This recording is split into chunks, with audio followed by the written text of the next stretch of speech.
Welcome to Strong Female Lead. I am one of your co-hosts, Tricia, and I've got Tessa with me here.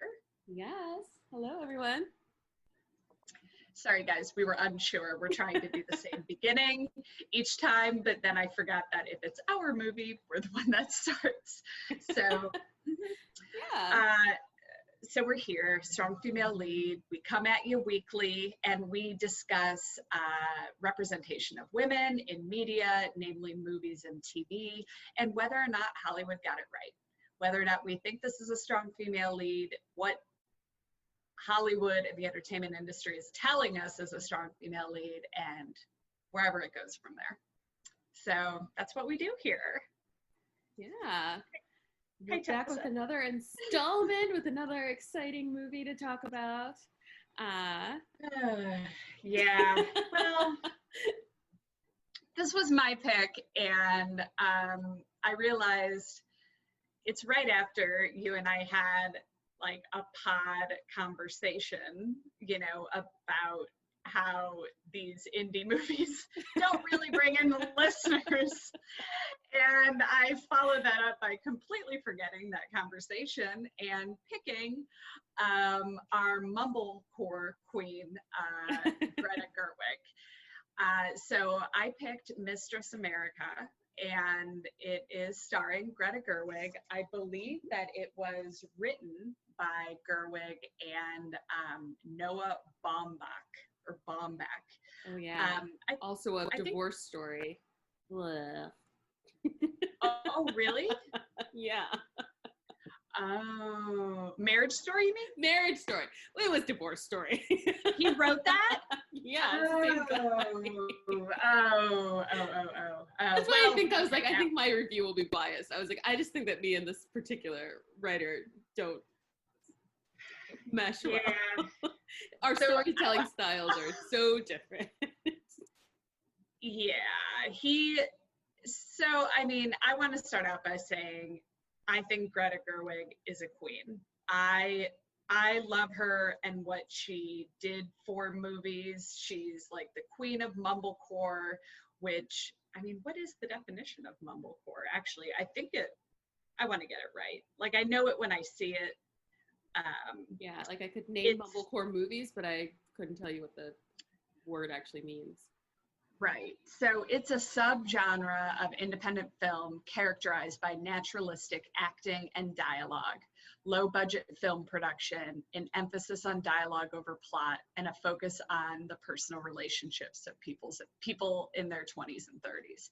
Okay, fair. So it is basically like, wow, in a way, Kevin Smith kind of started a little bit of Mumblecore, I would say. But she's in a lot of Mumblecore movies. She's well known with people that like that type of movie. I do really like that type of movie. I loved it more so, I would say, in my early 20s. Now, I like it, but I'm a little particular about the type of ones that I like. I don't like it just because it's Mumblecore.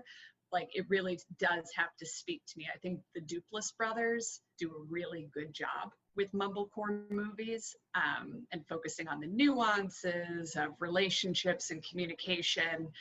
All that being said, I was highly disappointed with Mistress America. I was really excited to see it. It's been on my list. I haven't seen it, and Gerwig has blown up. She's either wrote and directed Little Women, the newest Little Women, and then also Lady Bird, which was fantastic, and she's great, but this movie not so much. So this movie it's a pretty thin plot. It is about a woman, or a girl, let's say. Her name's Tracy, and she's having trouble adjusting to college. And that actress is Lola Kirke. And so she is the sister of Jemima Kirke, who was in Girls, HBO Girls. So the Kirke family, pretty artistic family. Side note, I think Lola Kirke or Domino Kirke. One of them is married to Lonely Boy, or the guy in You. Oh, okay. Cool. Little, just throw a little Hollywood. Yeah. Little pop culture. Yeah. Little pop culture there. I feel like maybe it's Domino and not Lola after I said that, so it doesn't even mean anything.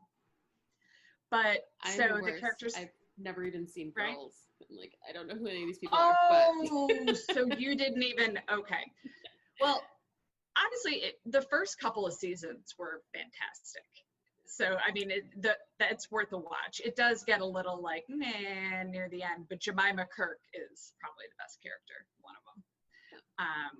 But Tracy, okay, so Tracy's having trouble adjusting at school, and her mom, who is the woman from Criminal Intent, Law and Order, which I love just randomly seeing people from like procedurals. Yeah, it's weird to see them do other things, right? Yeah. Because you see them do the same exact thing, like over and over and over, and I'm just like, oh. And their characters are usually so intense, and so to see them do something light, you're like, what? You do comedy? I know. I was like, maybe, like, we know so little about the characters' lives in procedurals. Like, this very well could have been her life at home. It really we wouldn't have known it. So her mom is getting married, and so she is getting a stepsister. They've never met, which is fascinating, maybe because they're older, but it seems like, they're just all going to meet at the wedding. That's a little bit interesting, but whatever, it doesn't matter. And so she gives her daughter, Tracy, Brooke's information. Brooke's played by Greta Gerwig. Tracy contacts her and basically just gets immersed into Brooke's manic pixie, adventurous, tumbling around, like, you know, what is it, a tumbleweed? Maybe that's what I'm trying to say. She's just like flitting around, and she just gets immersed into her life. And that's it. I absolutely forget why it's called Mistress America. I know they say something. Yeah, it's like a about comic it. book. It's another idea that she throws out there to be writing a comic book about New York City, and the lead character's name is Mistress America. Okay. I think it's a really catchy title. But so basically that's really it. And Brooke is just, jumping in and out of business ideas, trying to find herself. She's very charming, but doesn't really like have direction or like a real talent per se. And the college student Tracy, her future stepsister, is writing a short story, or wrote a short story, just based off of the first time they met, which I think we find out later. So I think that actually was interesting, and we'll get into it. But that's basically it. You kind of see that the college student sort of sees the stepsister as more of a character, like she loves her and she wants to partake in these adventures, but she is disassociated enough to see her as a character, which may be part of why she's hanging out with her. And I can relate to that as well, because I've been drawn to people to just I wanted to be an outsider sort of in their lives, and more of an outsider, but just kind of watch them, see what makes them tick. So I sort of understood that. And I mean, that's really it. They get into a fight at the end, and then they're back together. I mean, is there anything else to this movie? Well, I guess just starting from it being Mumblecore, this isn't the type of Mumblecore movie that I like, only because what I see happening in this film is them keeping the dialogue as if this is a traditional romantic comedy. So like the way they speak to each other is like so quippy and fast and blah blah blah. Yeah. Like it would be in a traditional rom-com, but the setting is what's reality, which to me is always so jarring. And I just, for some reason, like don't gravitate to, like, I agree that the Duplass brothers do a really great job at this, and There are a couple other people who just do a really, really great job at this. But for me, it was just such a stark difference between the way the characters speak and the setting and the world that they inhabit. I was like, this is so odd. Which is also like probably what kept me interested through. I mean, it's a very short movie, like 80 something minutes, very short. So, I mean, even the attention span of a gnat could get through this 80 minutes. It was. Yeah, I think it's like an interesting, like I was trying to think of what, just to jump ahead, I was trying to think of like, what is the director and the writer trying to get us to notice about these people? And I wonder if it is because I feel like they do outright say at some points that people don't see Brooke for who she is. They see her for who they need her to be in their lives. And then that kind of leaves Brooke on the outside. Like no one's really listening. They just want her for her utility, which kind of makes her the Manic Pixie Dream Girl. I remember when we were doing the Manic Pixie Dream Girl like segment, we're like, girls don't usually get Manic Pixies, but I mean, Brooke is that for Tracy, which is so weird. But I mean, she doesn't go crazy in the end, so it's better than Ingrid Goes West. Yeah. Oh, right. That was another one. But this was, this is 2015. I don't know when Ingrid Goes West came out, but that's the piece of it also that I thought was interesting, is it was a Manic Pixie Dream Girl for a female character, and also like no love interest between them. Because in Ingrid Goes West, it seems like it's borderline love. Like romantic love, yeah, romantic love, and there's none of that here. It really is just, what does Brooke do to serve the characters around her? And she almost acts as someone who gives them inspiration, and then she's also a cautionary tale, kind of like, just I don't know, it was that's I think that's the part that strikes me as so odd, is to use someone else's real life as your cautionary tale without like their consent, or in a way it's weird.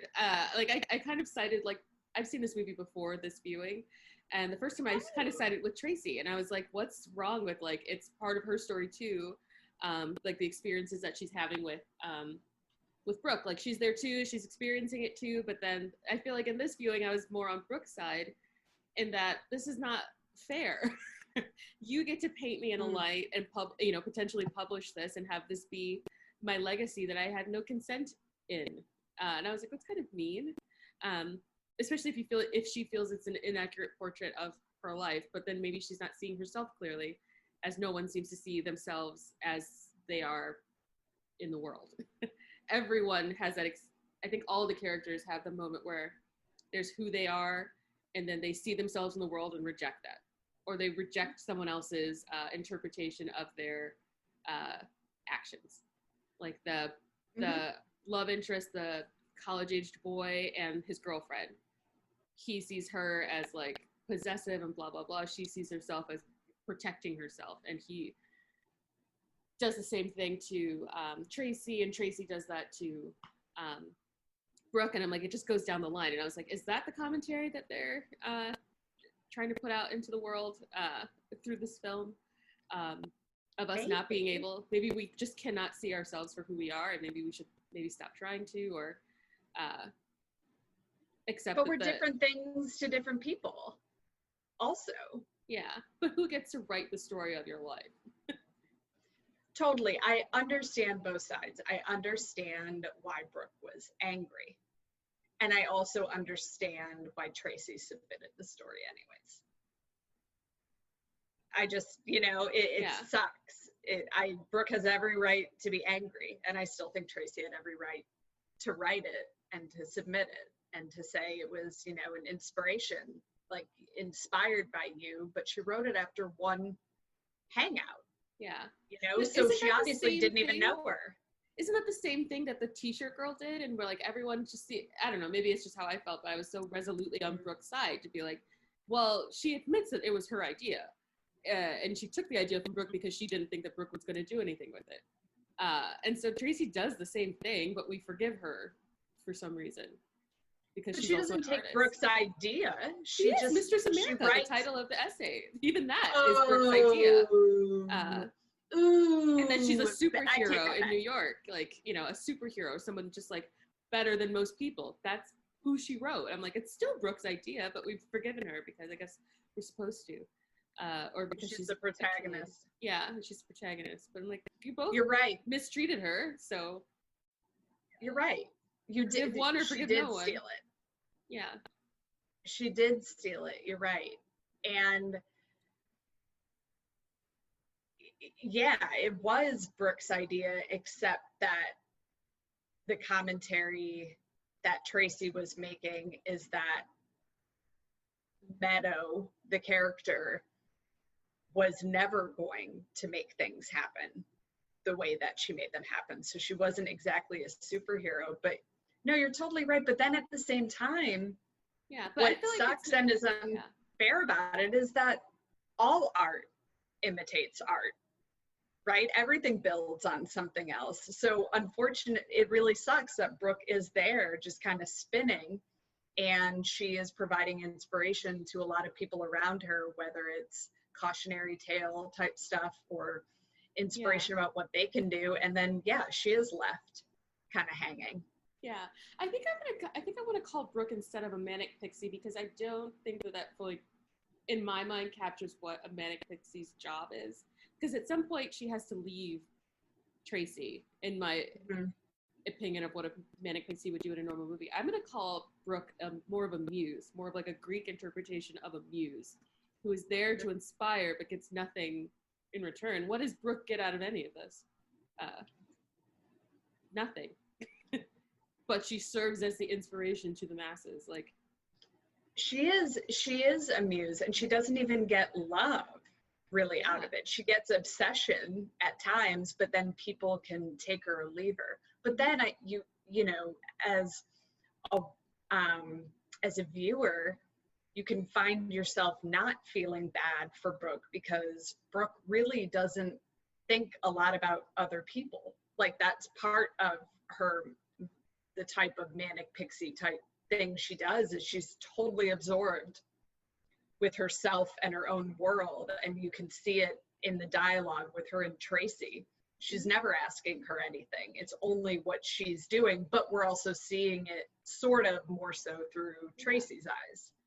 Yeah, but we do get the scenes where, like, when after they're having the, after the guy agrees to give her the money, she's saying, he asks Brooke, what is Tracy's role in all of this? And she says she's a waitress / muse. And and then Tracy says, oh, I thought you weren't listening. And Brooke says, I'm always listening. So yeah, that would be my thing. And the only person that offers any sort of like, muse-like inspirational help to Tracy or to Brooke is that weird rando Karen, who's just like, yeah, these are the choices you've made, but it doesn't have to be the only choices you make. You're not an amputee. Like, you can change your life. She just seems like set on the road that she's been on, you know, just letting life happen to her, even if it's an epic life. It's life that's happening to her instead of a life that she's, at least at this point in her life, like in her early 30s, I'm guessing, is choosing. She's just like, this is a life I've lived. Let's just let's ride it until the wheels fall off. And then someone's like, you can do whatever. Yeah. But what's funny is the life that's happening to her is a life where she's constantly choosing and chasing. But I think it's like it's a no, if I don't make any decisions, but that's still a decision, is what that's how I would describe the decisions that she's making. Yeah, it was it was fine. The end and I don't know. It was sad when the guy, which, by the way, why are they all over this guy? Just because of his money? Yeah. I mean, he's kind of funny, I guess, but I'm assuming a lot of money. That was a very nice house. And before, yeah, it was big. Yeah, I was gonna say, oh no, it was 2015, so it was after the first crash. Economic crash. But he just, yeah, then when it seemed like he really did believe in her, but then he was just, it felt like he was patronizing her, and that was really sad. He basically was just like, this is wonderful. That's how she was treated, like a muse. You're amazing. You're incredible. Okay, no, I'm actually just going to help you pay your debt off. Yeah. Yeah. I think everyone is reducing her down to a utility, which is why I would call her a muse. Like, they don't function in any other way. Like, even him, he just wanted her back in his life so that he could feel like he was a cool New Yorker again. She's still living the life that he wishes that he never gave up. But I'm like, you're obviously a multimillionaire. You could have that life back in a heartbeat, should you want it. Why is he so stuck? And oh my God, the relationship with him and his wife. Yeah. I think that explains why she's like, she is going insane when she shows up again, because she is going to fuck her shit up. And I really resonated with that character. I was like, I feel like if I was in the same situation where the supposed love of my husband's life, who I've acknowledged is not me, is all of a sudden back in our world and asking for money, and the only, and in your heart that like the life that he wants and could readily have again is with this other woman, and she's just all of a sudden on your doorstep. I would have never let her in. I know, but then I don't know exactly what the story is about how like she stole the fiance, because we only really hear it from Brooke's point of view, and then we do hear that the other girls set up a meeting about the idea, and Brooke never showed up, but like, did she try to reach out to her? It's sort of like we're made to think she's the bad guy, and she didn't seem great, but it wouldn't surprise me if Brooke just disappeared or was AWOL or something like that. And so it kind of seems like that guy and Brooke would have been perfect together. He could have just like set them up for life in New York, and she could have just been spitting ideas all the time. Like, why weren't they? I feel like that. I don't know.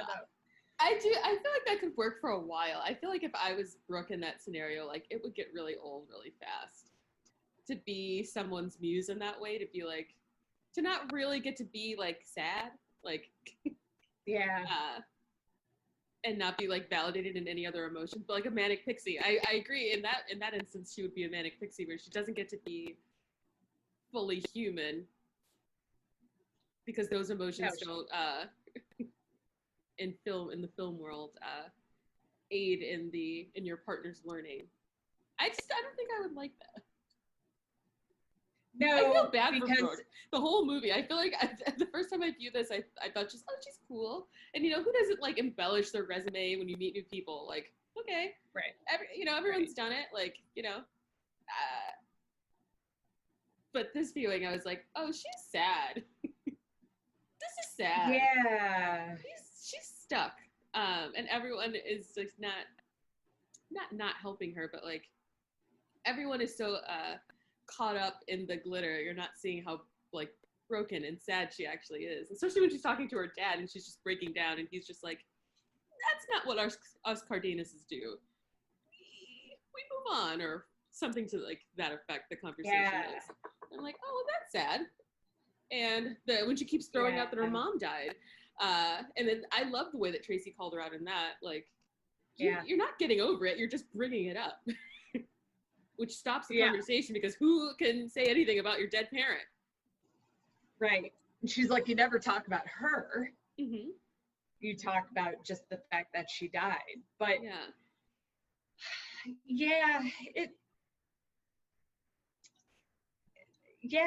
it's interesting because those type of magnetic personalities are just so fun to be around, and I had a friend while I was in law school that I was friends with, but also I was just attracted to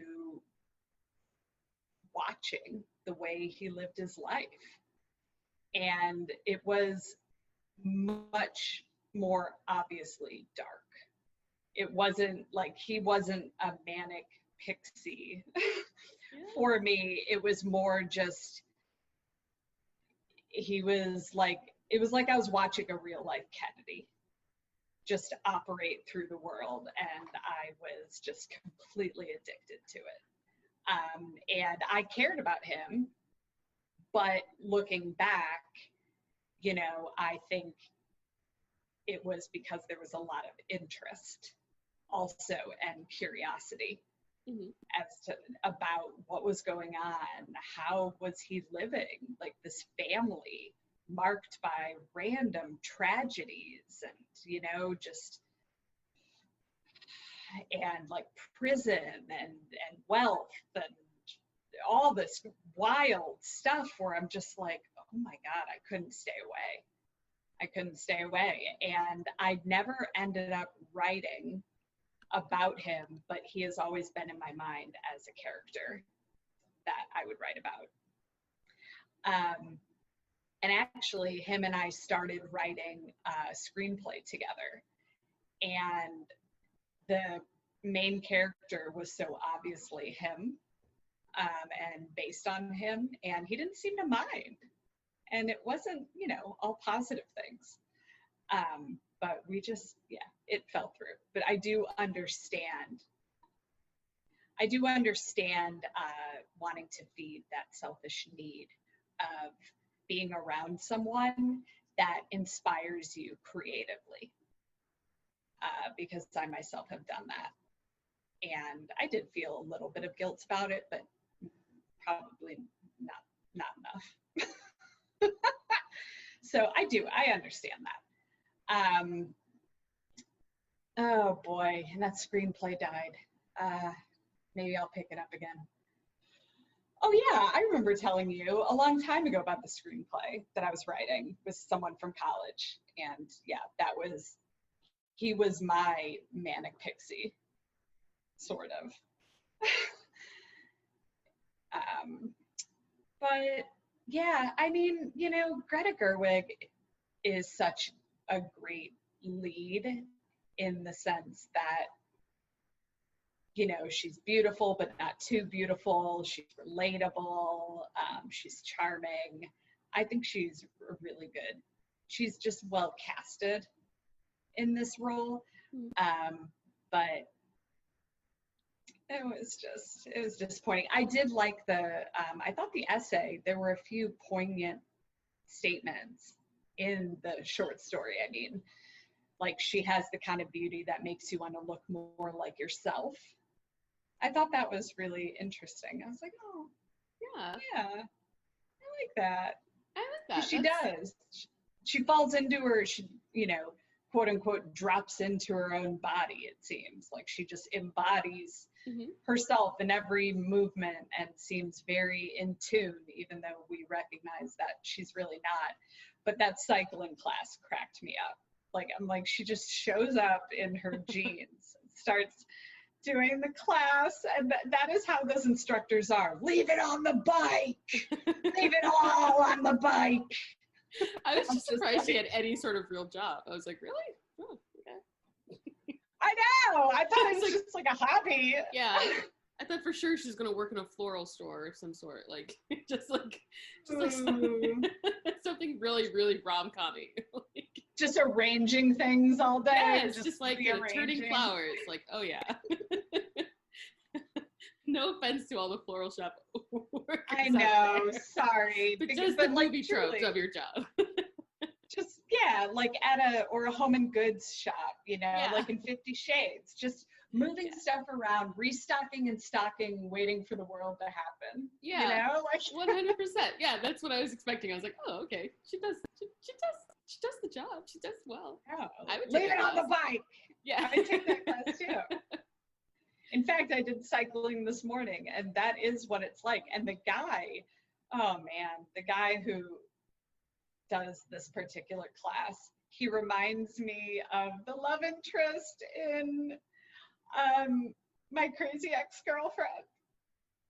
Wait, which one? The main one in Covina, West Covina. Josh? The main one. Josh, yeah. Josh Chan? And it's not just because he's Asian. It's because, like, he's just really well built, and he just is so, like, smiley and happy, and he's just, like, teaching, and I'm just like, I almost told him that, and then I'm like, no.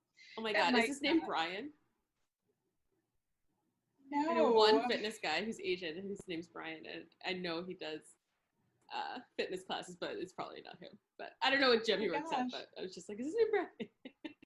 That's so bad. Maybe it's because Asian male fitness instructors are just few and far between. So I'm like, yeah. Right? I guess just maybe it's a Midwest thing. There's just not a lot of demographically, it's not on their side. And I just didn't want to be so racially blind as to, like, you know, go to him and be like, you remind me of this character. And then it's just like an Asian guy that's really well built. Like, it was more than that, but I can't. If he was a dance teacher, I would have been like, say it. I'm like, I'll just save it for the pod and for all of you to judge me instead. Yes, if he was a dance teacher. Is that what he did? Yeah, he was on like a dance team, Josh Chan. I feel like he was dancing a lot in the show. Well, yeah, but all of them. Yeah, but he was definitely dancing a lot. But what was his job? Oh, he worked at like a Best Buy. Forget it. He seems so physical. Was he a bartender at one point? And then, I know he worked, or he was sleeping in a store at some point or something. So that is even worse. That the only reason I think this guy was like Josh Chan is because he's physically fit and Asian and happy. And I thought Josh Chan was a fitness instructor in the back of my mind. That maybe he wasn't. Oh, so, all right, strong female lead. Well, Greta Gerwig and Lola Kirke are both top billed. And I would say they both impact the plot and move the story forward. Lola Kirke moves it by writing the story, Mistress America, so she shifts the end of the plot, and Greta Gerwig is making all the decisions, even if they seem to be like spinning in circles. Mm-hmm. She's really just, she moves the plot forward. She is the whole reason all of them are doing anything. I agree. It's weird. Yeah. Because she's like manic pixie, but she is doing this. Yeah, I would say that Greta Gerwig undoubtedly, SFL, does all the things. Lola, on the other hand, they have a conversation in the movie where Greta Gerwig's character is pretty much calling her out and saying, you wouldn't be here if it wasn't me. This story exists without you. Like, you... And I was like, that's kind of true. Yeah. All of these things would happen with or without Lola. Like, she'd still need money to get the restaurant. The boyfriend would have still broken up with her. She'd still be locked out of the apartment. She'd still be at that house asking for money. I bet the pitch wouldn't have gone as well. No, it would not have. But the writing of the story, Mistress America. So the story would have happened without Lola Kirke, but the writing of it and then them no longer being friends, she impacted the plot of the movie, but I don't think she impacted the plot of Brooke's life. You know what I mean? Like, Brooke would have been doing it. Yeah, so like she impacted the plot of the movie, but in the sense that she went into Brooke's life, it would have happened with or without her. Maybe she didn't, because then they just stopped talking and then hung out again. Yeah. I guess it's the question of who is the protagonist of this movie. Is it Lola or is it Brooke? Because if this is Lola's movie, then yes, she's an SFL. But if it's Brooke's movie, then she's not. All of these things would have happened without her. If this is Lola's movie, then Brooke being here would make her an SFL. Like, the plot is that Lola has no friends and can't find herself and has no identity. She meets Brooke, and then the plot begins. But if it's Brooke's movie, then one day Lola shows up to something that's already happening, and she just tags along for the ride and writes a story. So I guess the question is, who's the protagonist? Whoa. All right. So Noah did something right here, because that's interesting. I saw it as Lola's story. Oh, okay. Even though Greta Gerwig, even though Brooke is larger than life, I saw it as Lola's story and Lola's development. But so I think she's an SFL in that sense. But if it is seen as Brooke's movie, yeah. If this is Brooke's story instead, then Lola is just like a person that happened. Yeah. I kind of see this as Brooke's story. Interesting. Just because there's, you know, it's not always, but you do sometimes meet the protagonist, not like the protagonist isn't the first person you're introduced to. So it's not like unheard of that we meet a secondary character first. Yeah.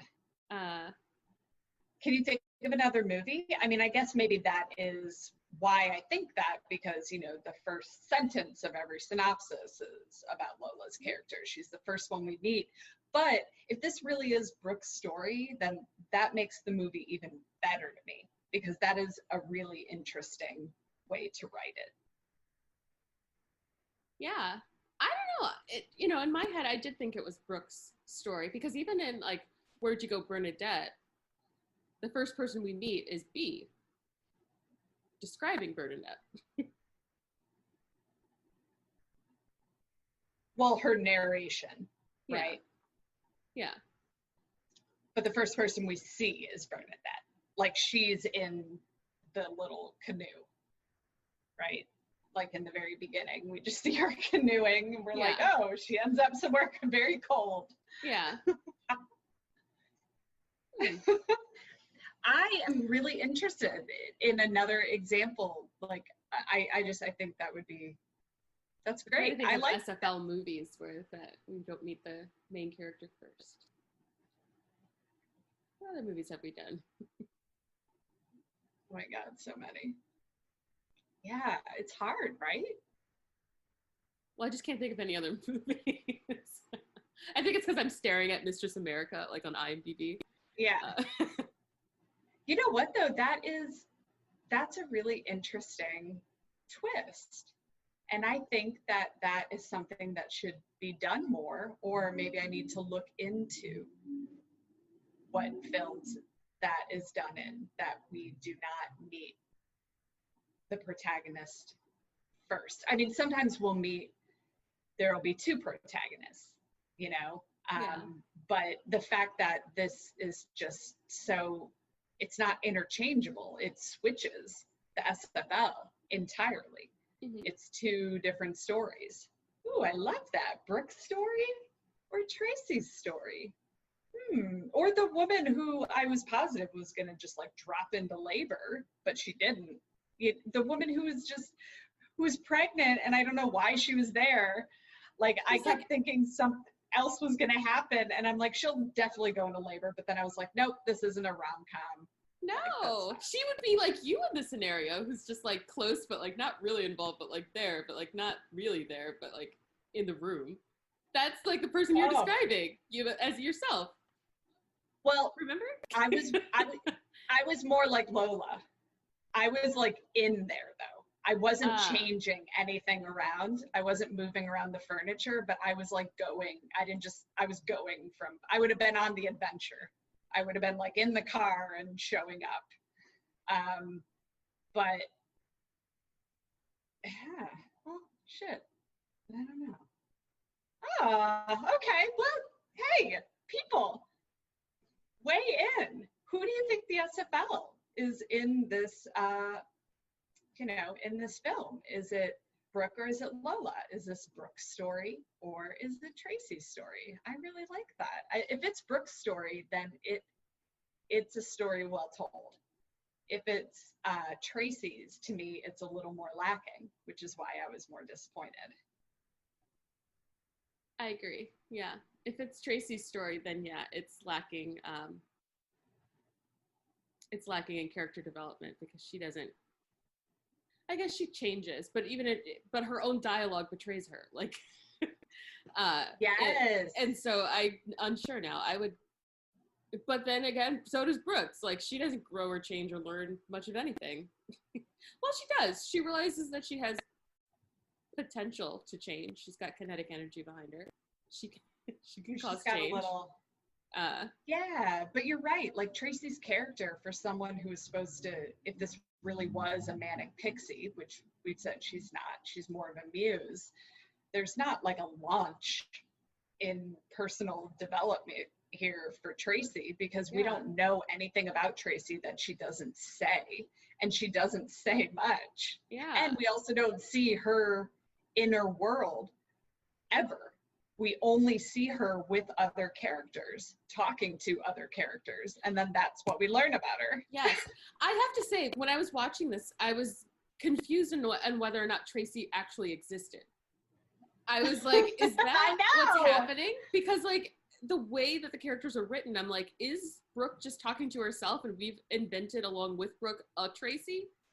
Right. Like, is this as a self-taught, like, I don't know, coping mechanism? I was like, can anyone else see her? But I was like, okay, other people are interacting with her, so she's real. Yeah, but for a second, not sure. We don't see her at all by herself. I don't think Tracy? we ever see Tracy by herself. She might be walking like down a hall, but then she's interacting with someone. Like, maybe writing a little, I don't know, but she's in a classroom, she's talking to that terrible guy that she likes, and I don't know why. And just like, it's just, yeah, it's very weird. There's more to this. If she ends up being a ghost and we learn this, then mind blown. This movie is fantastic. This whole time, Brooke was just trying to tell us that she can see ghosts. Among other things, she can also see ghosts. I wouldn't be surprised. You're right, though. Like, okay. So what do you think that the film is saying about femininity, masculinity, or is this any commentary on any of that or those topics? I think, if anything, for me, this movie just embraces femininity. It doesn't give a critique or a deep examination into femininity in the world. It just, to me, like, embraces femininity and the quirkiness therein, because this is just so obviously like a satire of a rom-com, in my opinion, and just like lightly, making fun of the female characters you would normally see by kind of bringing them down to earth, which to me is the most annoying part, because the dialogue betrays even that theme for me. It just seems like so jarring in juxtaposition to the setting and the real worldness of how it's shot and it being New York City. But yeah, I think in terms of femininity, it just embraces it. Yeah, I see no critique. Yeah, I don't think there's a negative message about femininity. I think, just like you said, I think it embraces, the film and the script embraces Brooke's femininity, it embraces Tracy's femininity, and shows that it can show up in different ways. And I think that what you said about the Mumblecore aspect being jarring up against the setting, I think that's really interesting, because yes, I would agree with that. And then also, what I see in this movie is just that the writer, well, the co-writer, Noah Baumbach is, I think Greta Gerwig is 100% his muse. And so that's what we see in this, is just like a total love and affection for her. Because especially in Mumblecore, where it's so naturalistic, and it's just really the way the actors, they're supposed to pretty much be as natural to themselves in terms of mannerisms and stuff like that. I think her position as a muse, at least, her position as a muse to him is very obvious in all of the movies that he co-writes with her or writes and has her in a starring role. So that's what I really notice in his movies. Yeah, I 100% agree with that. And I think it's probably my disconnect. I'm like, what's happening? Yeah. I do. I really like the acting in this movie. I will give it to them in the acting. I thought from a cinematographer perspective, it is shot beautifully. I love the way that house is lit at the end to like give you a little bit of extra hope. You're hoping right along with her, and I do think it's that like white balance of just like so much light in your face. Like you're feeling hope as Brooke is feeling hope, and at night when Brooke is like kind of like in her like party mode, it's dark, and you're just feeling things along with these characters. So and that's one thing I do enjoy about Mumblecore movies is that they are typically shot really, really beautifully. And I think, if not for the jarring dialogue. The dialogue wasn't that great. They're speaking so fast, and I'm like, it loses its, like, I just don't believe that. I'm a pretty fast talker, and no, but I wouldn't believe that those people are being that quippy. Yeah. You know, like the one-liners and the zingers, and I just didn't buy it if it was really Mumblecore. But yeah, for a low-budget movie, the way it's shot it's beautiful. Yeah. And all right, well, you know what? I'm less disappointed now that I've fleshed it out with you. It really does. Like, there is more to this.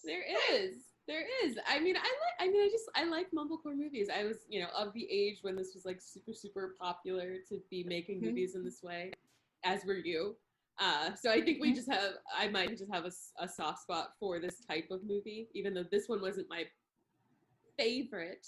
I think I just have a soft spot for this and for like low budget filmmaking.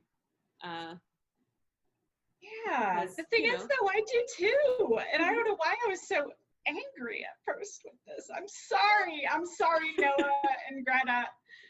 I mean, with all that said, it's not great. If I was to give this a score, I think I would give this a 3 out of 5, which is better than Marriage Story. I think I gave it a 2. Yeah, but he's obviously. Oh, go ahead. Sorry. No. I forgot what I was going to say. Go ahead. Oh, bummer. Sorry. He's obviously inspired by Woody Allen. I can tell just in terms of the females and the quirkiness, and Mumblecore just seems to be slightly inspired by Woody Allen, the way that like heavy metal is inspired by Led Zeppelin. It's like in there, they're very different, but there's aspects that come to light. But maybe we can do a Mumblecore theme at some point and pick out our favorites, because there are some really, really, really good ones there. Oh yeah.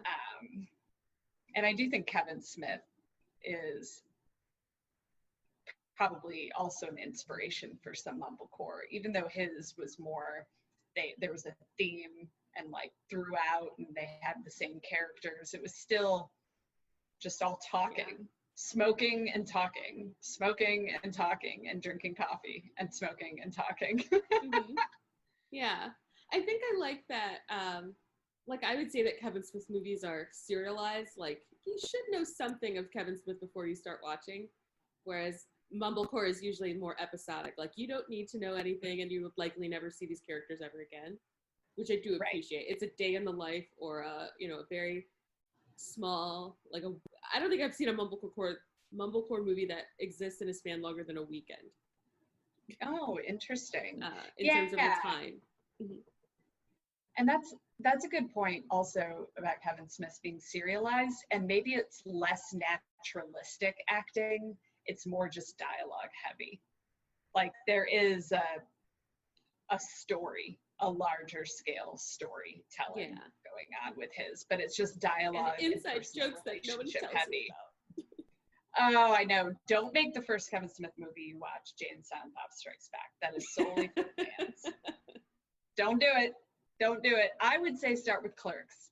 Just start with Clerks. Start where it started. Mm-hmm. I like it. Chasing Amy is the best. I know we already did that one, and it's highly problematic, but it was so good. Okay, so I would give this, I would give it a 3. A 3. I mean, definitely above average. And now that I sort of, sussed it out and talked about it a bit, I'm like, oh, there's a lot more. Just watching it wasn't as satisfying. Yeah. And it's very short. So I think I feel like for a lot of it, I was waiting for it to start. And then I was like, wait, is this it? Exactly. As in some Mumblecore, just waiting for something to happen, but like it's happening. Yeah. And I was like, oh, this is it. This is it. She's just kind of trying to get this restaurant going. Kind of. Oh, God. Trying to get those cats back from her ex-best friend, Mamie. Now first of all, Mamie, terrible name. And then the cats, I was upset about that. Take the man, take the hard flower idea. I'm like, when did you get a hold of those cats? Was it because he took them? Because that really pisses me off. Yeah, it's like, were they roommates at some point? Like, yeah. You just take a pet. Like, but at that that just point, doesn't make she hadn't sense. thought of those cats until that moment. So. And she didn't even pet them. She didn't even pet them when she saw them. Yeah. That's crazy. Insane. Like, you forfeited the cats. They're not your cats anymore. Yeah, I guess she really didn't she like barely recognized them. And then they didn't seem to recognize her. But still, as a pet owner, like, you do not just take my animal because you paid for surgery. Who said you could get them surgery? I am here, damn it. And I am making decisions. That's it. Yeah, that is it. That's it for Mistress America, Brooke's story or Tracy's story. Mm-hmm. We'll let you decide. Yeah. And you can find us on Instagram at Strong Female Pod. And you can tweet at us, tweet your thoughts. Is it #Brooke, #Tracy at SFL_Chicago on Twitter. Tweet at us. We want to know what you think. If you were just as confused if Mumblecore is just all nostalgia, all the 2010s for you, or 2000s through 2010s. It just brings back all the warm fuzzies. And what your favorite Mumblecore movies are, just in case you want to, do a little Mumblecore month. Let us know your favorites. Yeah, please do. We love us some Mumblecore. And on that note, I guess we'll see you next time. Yeah, bye guys. Bye.